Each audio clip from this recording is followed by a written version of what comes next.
Hello mga persa, may titirahin tayo ngayon. Yan, i-terminate natin ang kanyang flex cable. Ipakita tayo daw ka persa, saksak mo na.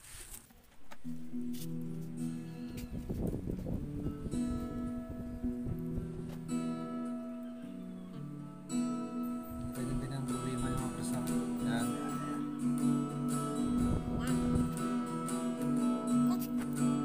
Shutdown muna natin. Kadalasan ang sabi ng mga iba dito ang sira dito, pero hindi. Ang problema talaga nito ang kanyang panel, may short dito or dito sa kabila. Takpan natin para hindi mag-protect ang supply niya. Dito na side 1 to 15 count ka lang, tapos 15 to 25 yun ang takpan natin. Takpan natin dito para hindi mag-protect ang kanyang supply. Dito kasi ang short niya na area. Yun ang dahilan nag-protect ang kanyang DC. Buka natin ang mga barsa.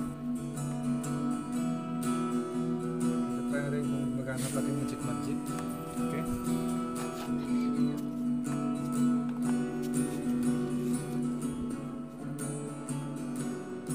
Oh, okay.